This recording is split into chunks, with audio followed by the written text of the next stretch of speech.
अल्हम्दुलिल्लाहि रब्बिल आलमीन अस्सलातु वस्सलामु अला रसूलिल्लाह रब्बि इश्रह ली सदरी वयस्सिर ली अमरी वहलुल उक़दतम मिन लिसानी यफ़क़हू क़ौली।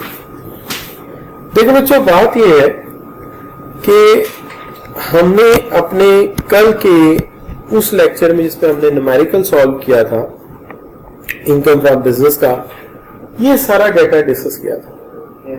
क्या माइनस होगा, क्या ऐड होगा। अभी भी अगर इसमें कोई कमी बेशी हो तो आप पिछला लेक्चर लिखा के देख के उसका शुरू का पार्ट देख लेंगे तो आपका मसला हल हो जाए।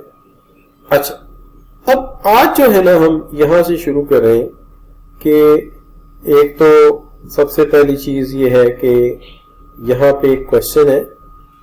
The question number is you can say, ये सवाल है हमारे पास। लेट मी राइट, ये सवाल है, ठीक है जी। On July 2020, the commenced business of selling garment, income statement of the year ended, कब एंड हुई शाबाश? 30 जून 2021 को जो है वो साल खत्म हो गया। इसके अंदर सेल है, कॉस्ट ऑफ सेल्स है, ग्रॉस प्रॉफिट है, और इन दी एंड देखेंगे तो क्या है, प्रॉफिट बिफोर टैक्स है, जहां से हमारा काम शुरू होता है। लेकिन अगर सवाल की तरफ देखेंगे तो सवाल के अंदर 15 जुलाई 2020 को मशीनरी इंपोर्ट की गई चाइना से। तो आप जानते हैं जो मशीनरी बाहर से आती है उसमें ये तो कंसर्न ही नहीं होता वो नई है या पुरानी है। जो यूज्ड प्लांट होता है पाकिस्तान का उसमें इनिशियल अलाउंस नहीं होता, लेकिन जो इंपोर्टेड प्लांट होता है उसमें इनिशियल अलाउंस होता है। तो इसमें इनिशियल अलाउंस होगा। क्या डेप्रिसिएशन भी होगी? हाँ, डेप्रिसिएशन भी होगी। और जो उनकी डेप्रिसिएशन है वो हमें क्या करनी पड़ेगी? वापस करनी पड़ेगी, ऐड करनी पड़ेगी। Administrative selling expenses of ₹975 paid for purchase of computer software. Computer software है, सॉफ्टवेयर को क्या करना पड़ता है? अमोर्टाइज करना पड़ेगा। क्या हाल है? सीधी बात है, अमोर्टाइज करना पड़ेगा। और इसके जो परचेज के एडमिनिस्ट्रेटिव एक्सपेंडिचर है ये हमें वापस करने पड़ेंगे। तो अमोर्टाइज के लिए लिखा होगा कितने साल यूज होगा? 10 ईयर यूज होगा, तो उसको अमोर्टाइज कर देंगे। उसके बाद financial charges including pertaining the vehicle obtain on the lease. वही बात, लीज एसेट है, इसकी जो है उन्होंने दी होगी, डेप्रिसिएशन दी हुई है, ठीक है। उसके बाद उसके जो है वो लीज रेंटल दिया हुआ है। क्या ख्याल है जी? लीज रेंटल दिया हुआ है। और उसके अलावा जो है आप कह सकते हैं कि इसके फाइनेंशियल चार्जेस भी दिए हुए इसी जगह बात। अच्छा, अदर चार्जेस के अंदर अगर आप देखते हैं तो running and maintain expenses of vehicle के मेंटेनेंस एक्सपेंसेस है, लेकिन व्हीकल में भी इन्होंने एक चीज बताई हुई है कि use vehicle for personal purpose कितना?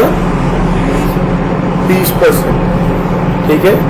और एक चीज है यहाँ पे जिसका हमें यूज, तो बैड डेट्स की प्रोविजन कितनी है?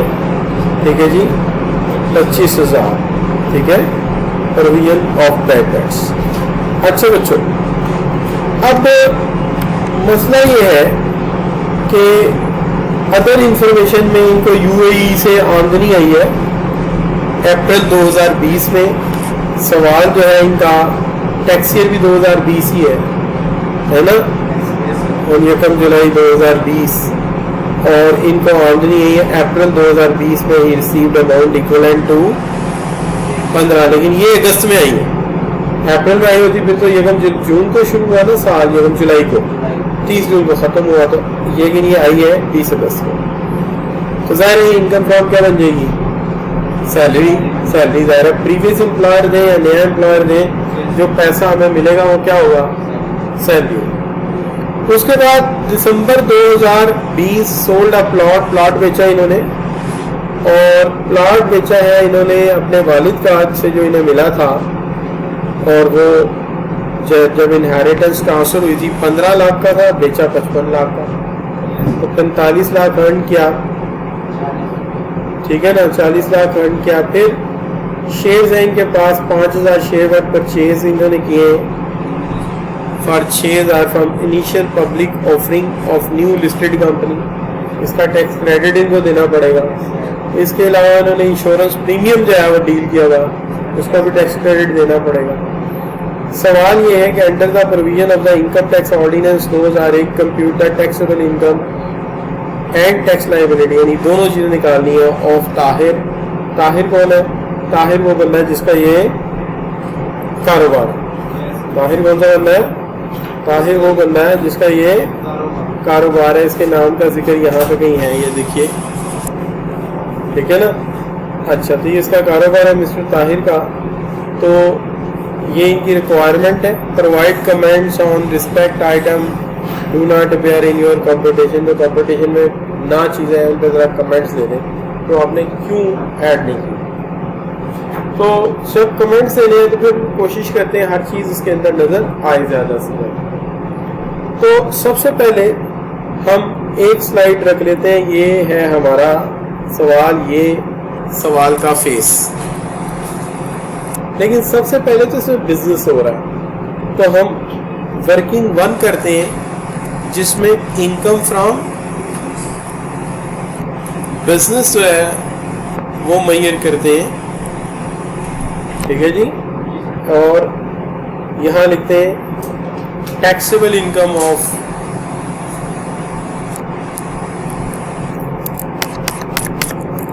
income of Mr. Tahir and thereon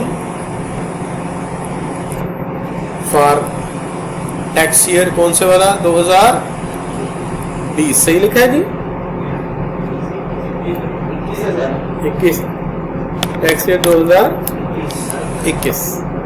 अच्छा बच्चों, सवाल वैसे स्प्रिंग 15 का है, मेरा ख्याल है डेट्स बाद में अपडेट की गई हैं और प्रिंटिंग में अपडेट की गई है, अच्छी बात है। चलिए जी, काम को शुरू करते हैं। सबसे पहला काम तो ये है कि हमारा प्रॉफिट बिफोर टैक्स कितना है, और data is given in thousands, data is given in thousands. तो मैं कहता हूँ कि मैं इसको ऐसे लिख देता हूँ आपकी सहूलत के लिए, प्रॉफिट बिफोर टैक्स, ठीक है। Income from business, profit before tax, and that is 1057, data return in thousands. खैर उस तरह भी कर लें, सही। अब बच्चों सबसे पहली बात आएगी कि एक मशीनरी इंपोर्ट की गई है चाइना से जिसकी वैल्यू क्या है, और इन्होंने डेप्रिसिएशन किस हिसाब से माइनस की हुई है, ये इन्होंने माइनस की है। इन्होंने माइनस की तो हम क्या करेंगे, ऐड करेंगे। तो इसका मतलब है हमें इसकी ट्रीटमेंट यूँ करनी चाहिए, इधर ऐड और इधर लेस। तो ऐड कितना करेंगे, शाबाश, मशीनरी है, अल्लाह आपको भला करे, 15 लाख की। तो 15 लाख की मशीनरी हो, डेप्रिसिएशन बल्कि अकाउंटिंग डेप्रिसिएशन 15 लाख का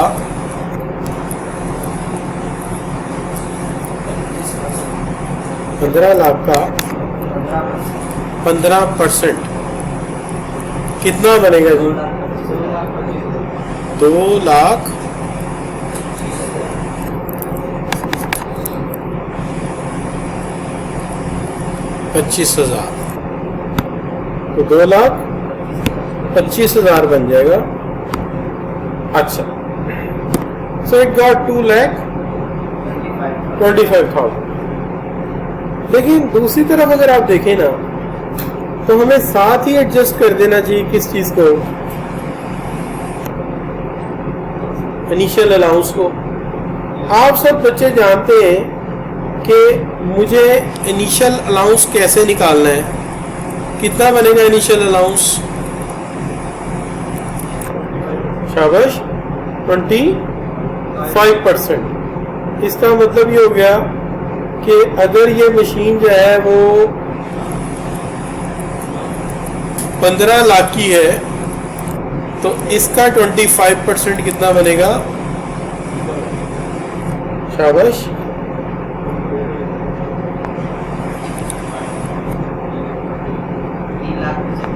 3,75,000।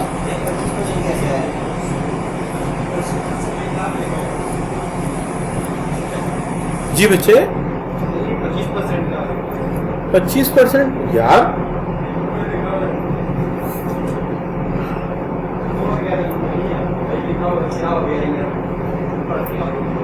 तो 15 लाख में से ना, 15 लाख में से शराफत के गणना पहुंच जाना कहीं 375,000 माइनस करोगे, कितना बचेगा? 12 लाख 25, 11 लाख, ठीक है 11 कर देते यार, 11,25,000। अब इसके ऊपर क्या निकालनी है? डेप्रिसिएशन। ये सारा इसको अभी एक ट्रीटमेंट चल रहा है हमारा। अब डेप्रिसिएशन निकालेंगे। बताइए जी, डेप्रिसिएशन कितनी होती है मशीनरी पे? शाबाश, how many percent? 11 lakh 25,000 multiply by 15% और खरीदने के साल में 50%। जी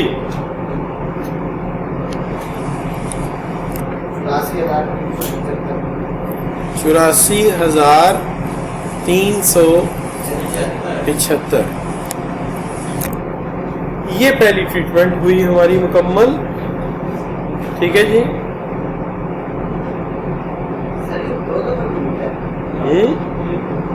पहले 15 लाख 25 माइनस जी उसी वक्त करना है, आसान नहीं किया। अच्छा, अब आ जाते हैं आप किस तरफ? अब आप इस तरफ चलें कि administrative and selling expenses include, सबसे पहले ₹9,75,000 for paid for purchase of computer software. ठीक है, and software likely to work for 10 hours and cost for preparation of feasibility, that is different. So हमें कंप्यूटर सॉफ्टवेयर जो है 9,75,000 के administrative expenditure पे खरीदा, तो मेरे नजदीक होना ही चाहिए कि इन साहब को किसी भी सूरत ये जो 9,75,000 रुपए ना administrative expenditure of computer software नहीं लेने चाहिए। कितने लेने थे?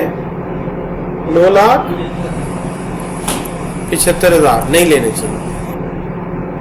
इसकी बजाय इन्हें इसे अमोर्टाइज कर देना चाहिए था, अमोर्टाइजेशन करनी चाहिए थी। जबकि आपको पता है कि 10 साल चलेगा, तो 10 साल अगर ये चल सकता है तो हमें 9,75,000 रुपए को 10 पे तकसीम करके यहाँ पे इसकी अमोर्टाइजेशन लिख देनी चाहिए 97,500। चलो, ये एंट्री भी क्वालिफाई करिए। क्या ख्याल है बच्चों? अच्छा, अब ना देखें, ये वाली ट्रीटमेंट हो गई, ये वाली हो गई। अब चलते किस पे? कॉस्ट ऑफ फिजिबिलिटी, फिजिबिलिटी के पूरे पैसे डाल दिए उसने पहले ही साल, जबकि हमारा तरीका क्या है, फिजिबिलिटी के पैसे टैक्स के मुताबिक आप ले सकते हैं, लेकिन हर साल कितने परसेंट, 20%, हर साल 20%। लाभ याद आया? और 20% ले सकते हैं, तो 20% का मतलब क्या हुआ कि जब तक क्यास पूरी ना हो 20% काटते रहो, लेकिन इकट्ठे नहीं ले सकते। तो यहां लिख लेते हैं कॉस्ट ऑफ फिजिबिलिटी, फिजिबिलिटी की कॉस्ट कितनी है, 2,50,000, ठीक है। और हमें इसको भी क्या करना चाहिए, इसको 20% ईच ईयर, 20% ईच ईयर। अब 2.5 लाख का 20% पता कितना बनेगा, 50,000, ठीक हो गया एंट्री। अच्छा जी, ये ला तो याद आया ना आपको, फिजिबिलिटी वाला एंड पे जहाँ साइंटिफिक रिसर्च की बात हुई थी, उसके साथ ही ये वाला ला भी आया था।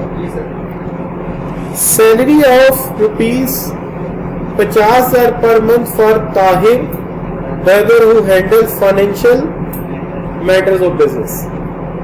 कोई बंदा आपका काम कर रहा है, सैलरी ले रहा है, इसमें तो हर जाए भाई है, तो क्या होगा, लिहाजा क्या होगा, सैलरी जायज है। तो उसने चूंकि कहा कि कोई चीज एक्सक्लूड करोगे तो लिखना, तो आपने यहाँ लिखना है, ये एस डाल दिया मैंने सैलरी, और यहाँ क्या डालेंगे, डैश, ठीक है। मैं नहीं लिखूंगा, मेरा स्पेस का आपको मैंने बता दिया। अच्छा, तो लिहाजा सैलरी भी हो गई। फाइनेंशियल चार्जेस इंक्लूड 80,000, जी जी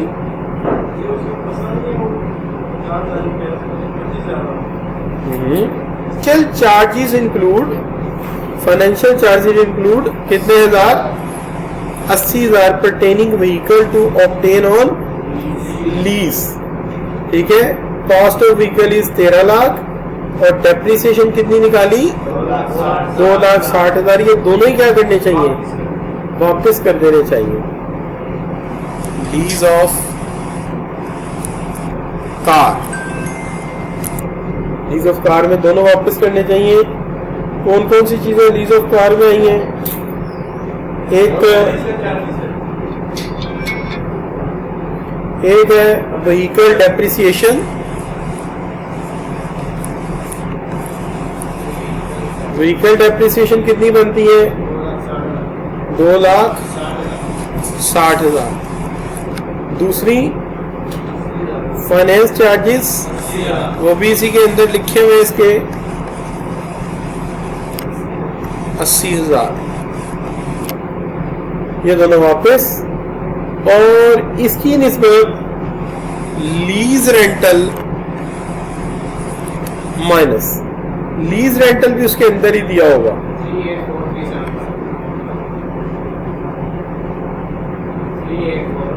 384,375। ये ट्रीटमेंट हो गया मुकम्मल। अच्छा जी, आगे आ गया जी, other charges including maintenance expenses of vehicle mounting, 2,95,000। Use of vehicle for personal purpose was approximately, तो व्हीकल के मेंटेनेंस चार्जेस पे हमें क्या एतराज हो सकता है, वो खर्चा, बल्कि इवन टोकन टैक्स भी ले लें। हमें सिर्फ एक चीज पे एतराज है, 20% जो पर्सनल यूज का है, तो हम बाकी सारा उसको अलाउ कर देते हैं, ये 20% माइनस कर देते हैं, ठीक है, बल्कि ऐड कर देते हैं। क्यों, ये उसने माइनस किया हुआ। तो पर्सनल यूज ऑफ कार,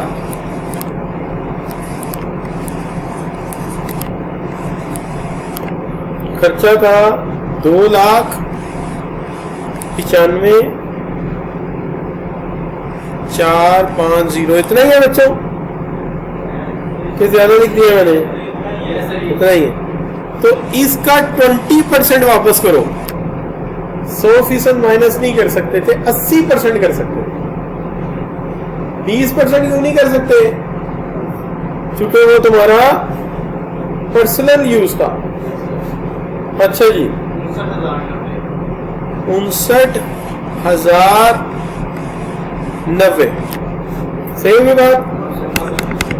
59,000 यहाँ अब ठीक है। अच्छा, अब बच्चों क्या आ गया जी? जी, प्रोविजन ऑफ बैड डेट्स। देखिए, जो टैक्स बैड डेट्स होते हैं ना, वो कमिश्नर की अप्रूवल से होते हैं, आपने पढ़े हुए, और वो बताता है इसमें से इतने कम करो। आप खुद से बैड डेट नहीं लिख सकते, क्योंकि आपको प्रूफ देना पड़ेगा। पहली बात, क्या ये बुक में लिखा है? आपने वो नहीं मेंशन किया। क्या बंदा भाग गया, इसका सबूत है? और क्या आपने इसको इंटीमेट किया? बंदा भाग गया। अब ये सारी चीजें जो है सबूत होनी चाहिए थी। यह लिखा होना चाहिए था कि जमील या अब्दुल फाले मेरे से ये चीज लेके गया, रास्ते में उसका एक्सीडेंट हो गया, वो अल्लाह को प्यारा हो गया, तो फिर बंदा कहता है हाँ यार वाकई ये प्रूफ है। ठीक है, जाहिर आप डेथ सर्टिफिकेट तो नहीं ना कहेंगे कि पेपर में छापे कोई, बट ठीक है स्टेटमेंट ही बताएगी। लिहाजा इस तरह का बैड डेट जो है ना, वो हम माइनस करने नहीं दे सकते। ये बैड डेट आपको क्या करना पड़ेगा? वापस करना पड़ेगा, जिसकी मालियत कितनी है? 25,000 रुपए। तो let it return to the total. ठीक है, 25,000 है, 2500 नहीं है। यही मैं आप लोगों से कहता हूँ कि ध्यान से काम करो, ध्यान से काम करो। ठीक होगा बच्चों? तो ये बच्चों होगा जी। देखिए, तकरीबन लगता है कि काम काफी हद तक कवर हो चुका है। अदर इंफॉर्मेशन देख लेते हैं, उसके अंदर कुछ से रेलेवेंट बात हो। अदर इनकम में ताहिर यूएई में काम करता रहा, ये हमने पढ़ा अभी। दिसंबर में उसने प्लाट बेचा है, शेयर्स की इनकम है, प्रीमियम खरीदा, बस काम खत्म हो गया। अब इसका मतलब ये हो गया कि हम यहाँ पे एक टोटल मारें, यहाँ पे हम एक टोटल करें, वो टोटल उठा के हम यहाँ पे ले जाएं और वहां से इसे माइनस करके यहाँ पे ऐड कर लें। एकदम ऐसा लगा जैसे दुनिया में आ गए हम, हेलीकॉप्टर लैंड हो गया जी।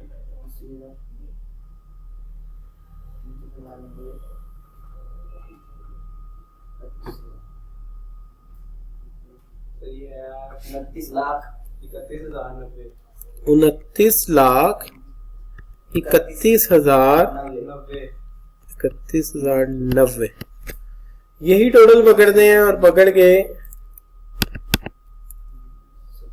यहां पे लिख देते हैं 29,31,90। तो ये बच्चों हमने इसमें से माइनस कर देते हैं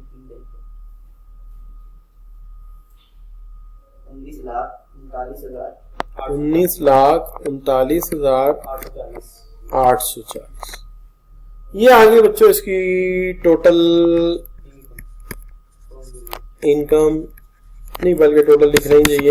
ये आगे इसकी income from business, income from business. अच्छा, अब ना हमारे पास फेस तैयार होना शुरू हो गया। सबसे पहले हम लिखते हैं income from business.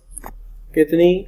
That is 19,39,840। ये बच्चों आ गया इनकम फ्रॉम बिजनेस। नहीं 29 कहने ना, 29 ना के अच्छा नहीं लगता। अच्छा, तो अब बच्चों आगे बढ़ते हैं, सवाल की तरफ देखते हैं कि सवाल हमें क्या बता रहा है।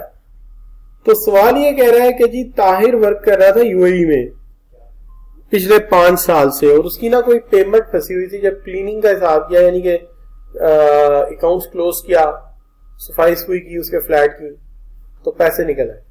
नहीं बल्कि हिसाब में पैसे निकल आए। कितने? पाकिस्तानी 15 लाख जो उसे मिले हैं कब?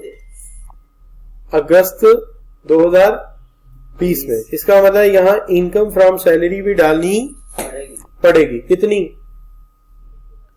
और यार अभी तो उसने बताया था कितनी? 1,50,000, लेकिन मैं इस 1,50,000 को लिख के तो काट रहा हूं। उसकी वजह यह है कि एट दैट टाइम ये नॉन रेजिडेंट था। और नॉन रेजिडेंट से तुम लोकल आमदनी मांग सकते हो, लेकिन फॉरेन इनकम टैक्सेबल नहीं मांग सकते। तो नॉन रेजिडेंट और फॉरेन इनकम होने के हवाले से इससे कोई हिसाब तलब आप नहीं कर सकते।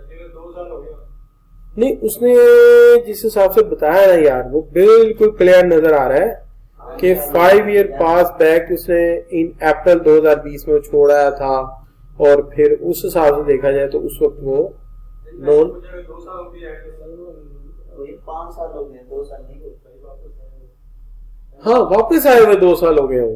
तब भी जब वो आया था तो फिर आपको याद होगा हमने उसके ऊपर कहा था कि अगर उस साल के लास्ट वर्किंग डे तक वो वहां रहा, ठीक है, तो फिर हम उससे टैक्स ले सकते हैं। लेकिन उसमें भी शर्त यह है कि अगर उसके 183 दिन होते हो वो रेजिडेंट। अगर नॉन रेजिडेंट तो बाहर की इनकम उससे नहीं मांगेगी, सिर्फ लोकल इनकम पर टैक्स। क्लियर जी? अच्छा, अब बच्चों आगे आ गया कि दिसंबर 2020 में उसने ना एक प्लाट बेचा। तो दिसंबर 2020 टैक्स ईयर 2021 में आता है। Yes sir. अच्छा, कितने का? 55 लाख का। कितने का लिया था उसने? 15 लाख का उसने लिया था। तो चेक कर लेते हैं कि अगर एक बंदा वर्किंग 1 ये आ गई, वर्किंग 2 ये आ गई। अगर एक बंदा प्लॉट जो है वो बेच रहा है, तो A minus be income from capital gain. तो अभी वर्किंग बाद में कर लेंगे। कितने का खरीदे? 55 लाख का बेचे।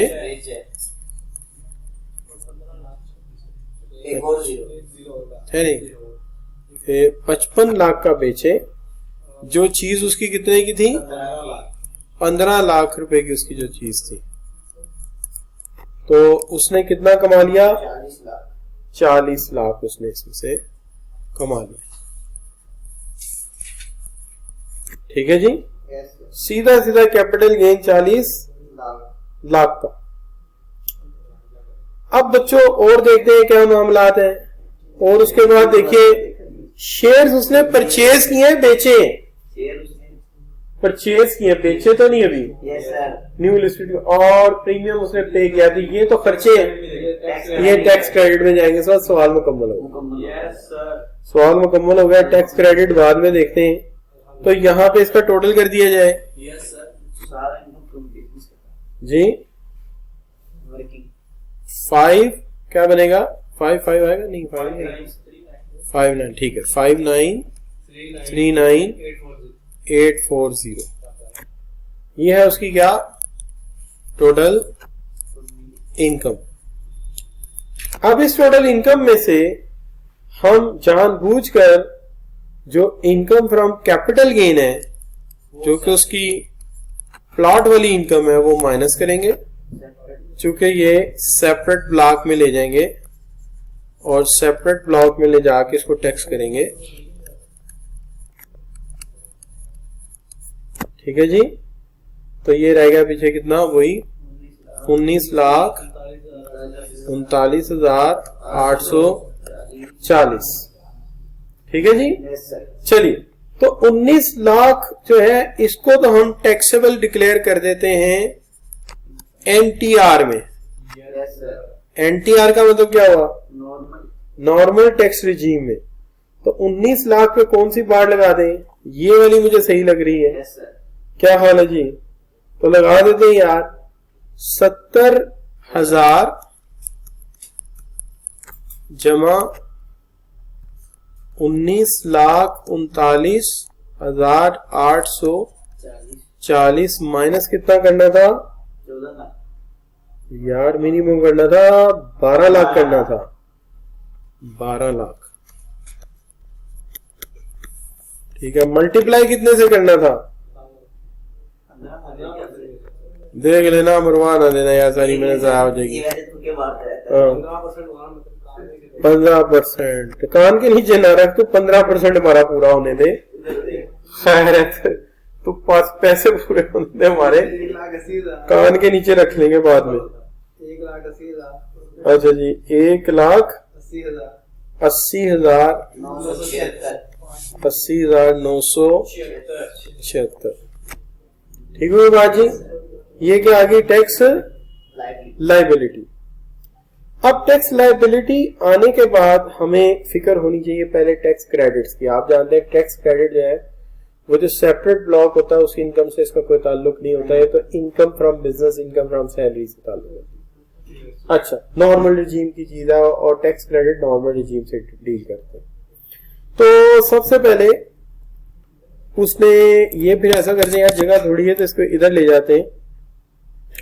तो कहते हैं कि जी बात ये है कि शेयर्स ऑफ न्यू कंपनी खरीदे गए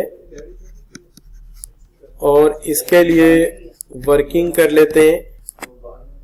ठीक है, इसके लिए वर्किंग कर लेते हैं जिसका नाम रख देते हैं वर्किंग नंबर 2। तो इसके मुताबिक A और B मल्टीप्लाई बाय C, तो A जो है वो है आपकी 1,80,000 कितना 976। टोटल इनकम कितना है 19,39,840 multiply by C। C is lower of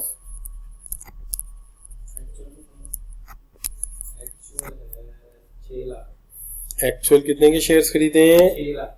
शाबाश, बड़े खुल के शेयर खरीदे हैं यार।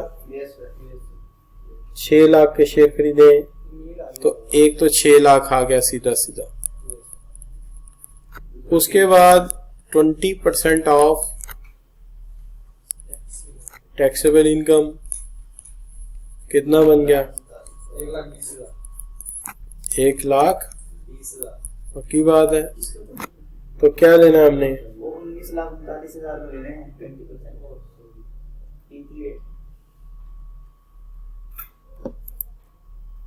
तकरीबन 2 लाख के करीब करीब जाना चाहिए था। 3,87,968। अब इसमें लोअर ऑफ तो यही बनता है, तो 3,87,968 कितना बन गया जी?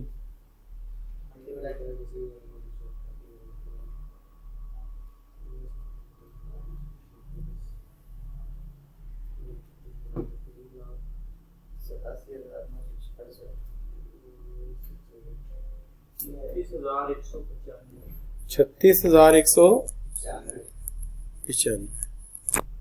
ठीक होगी बात। अब ये इसमें से माइनस हो जाएगा कितना 36,195, ये माइनस हो जाएगा।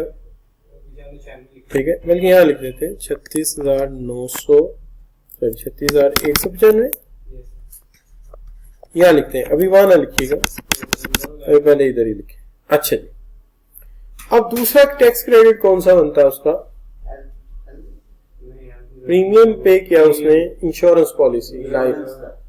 ठीक है जी,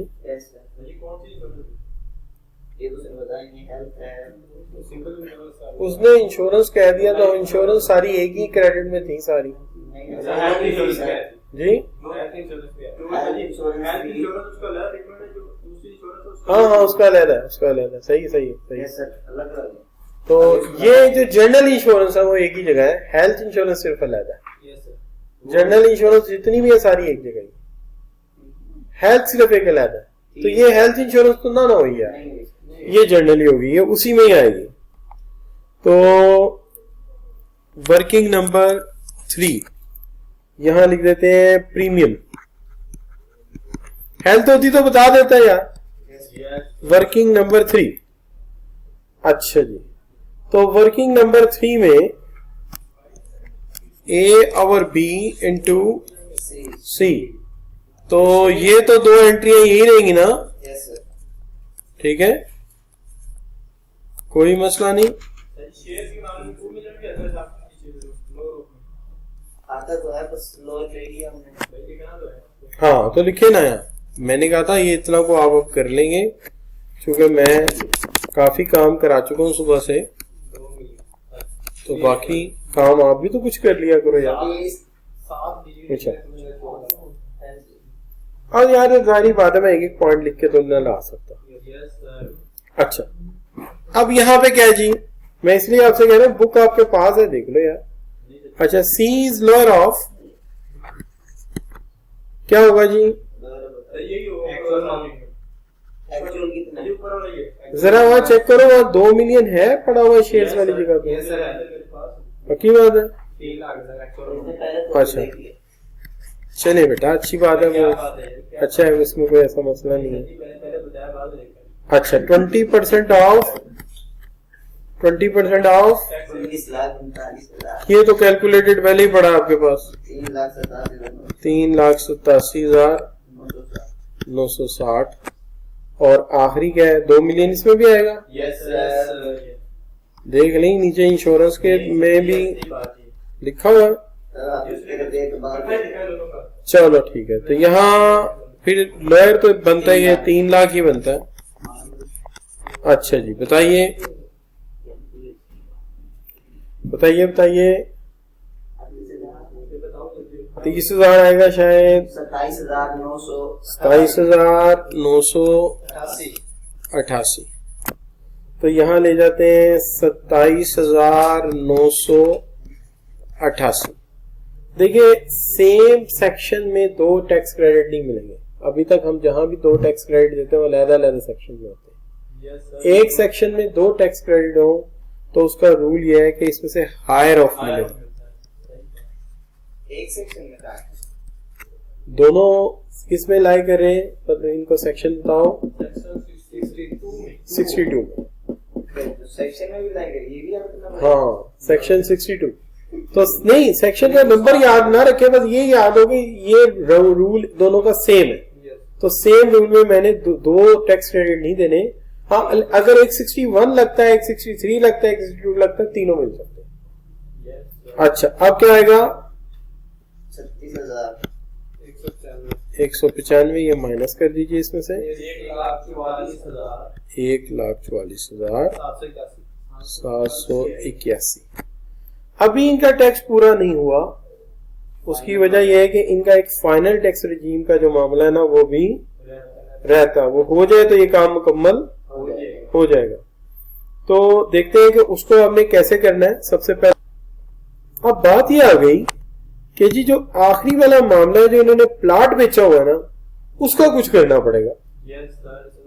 अब प्लॉट बेचने के लिए इनका ये वाला जो टैक्स आया है, जिसको आप टैक्स ड्राइव करें नॉर्मल टैक्स रिजीम में से और दूसरी तरफ सेपरेट ब्लॉक ऑफ इनकम में लेके जा रहे हैं आप, तो दोनों को ट्रीट करना पड़ेगा। चूंकि 40 कितना कमाया, 4 मिलियन 40 लाख, ठीक है 4 मिलियन की बात है। अच्छा अब बच्चों बात ये हुई कि प्लॉट मिला कब इनको, चूंकि खरीदने की डेट होती है, लेकिन इनहेरिटेंस में क्या होता है जब मिला विरासत में। तो देखते हैं कब मिला जी, सितंबर 2019, 2 साल से कम, सितंबर 2019 और बेचा दिसंबर 2020।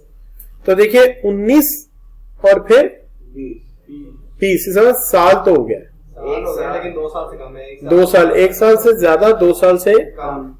तो अगर ईयर्स में देखा जाए तो ये 1 साल से लेके 2 साल के दरमियान में आ रहा है। इस सेंस में देखें तो 1 साल से 2 साल के दरमियान में कहां आएगा जी, नेक्स्ट टेबल से जी कहां आएगा जी, holding period is movable properties does not exceed 1 साल से ज्यादा लेकिन 2 साल से कम 3/4। तो इसको कर देते हैं 3/4, 3 मिलियन आ गया जी। 3 मिलियन को रेट कौन सा लगेगा, क्योंकि 3 मिलियन बाहर हाल अगर आप देखें तो 5 मिलियन से तो कम है, यस यस एक्सीड ही नहीं किया 5 मिलियन से, बल्कि 5 मिलियन तक भी 3.5 ही रहना था।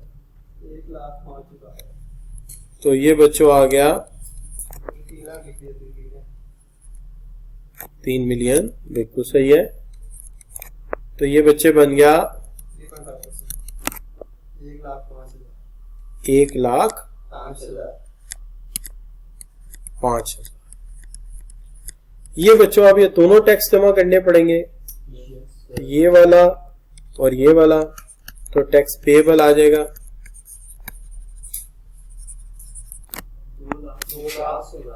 2,49,781। ठीक हो गई जी बात। तो ये बच्चों आ गया इसका tax payable. So now you wanted के एक और सवाल हल हो गया अल्लाह की मेहरबानी से, इनकम फ्रॉम बिजनेस।